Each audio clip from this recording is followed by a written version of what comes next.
ఆ మంత్రగాడు నట్టింట్లో కూర్చుని మాయలు మంత్రాలు చేస్తున్నాడు. ఎవరి మీద ఏం ప్రయోగిస్తున్నాడో ఏంటో. ఏముంది, అవునే అంతం చేయాలి. మాయని వేదవతి కుటుంబానికి కోడల్ని చేయాలన్నదే వాడి ఉద్దేశం. ఎట్టి పరిస్థితుల్లోనూ ఆ విధంగా జరగకూడదు. వాడికి మనం ఇంటి నుంచి బయటపడిన విషయం తెలిసిపోయి ఉంటుందా? ఆ విషయం గురించి మనం ఆలోచించాల్సిన అవసరం లేదు. ముందు మనం పల్లెటూరుకు బయలుదేరాలి. హ, ఎలా వెళ్ళగలుగుతాం?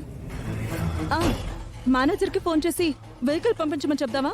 ఎవరికి ఫోన్ చేయడానికైనా మన దగ్గర ఫోన్ ఒకటి లేదు కదా. ఈ సమయంలో మనం మన స్టాఫ్ని కాంటాక్ట్ చేయకూడదు మాధవి. ఎందుకంటే మాయ స్టాఫ్ మొత్తాన్ని తన కంట్రోల్లో ఉంచుకుంది కాబట్టి. వాళ్ళ ద్వారా మనం ఇంటి నుంచి బయటపడిన విషయం పాస్ అయిపోతుంది.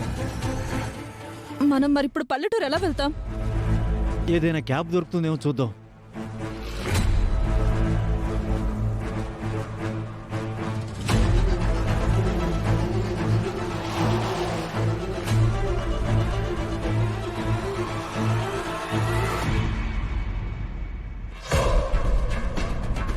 నమస్తే సార్.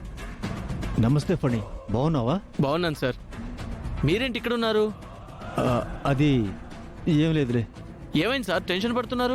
అది నథింగ్. చెప్పండి సార్, నేనేమైనా మీకు హెల్ప్ చేయగలనేమో.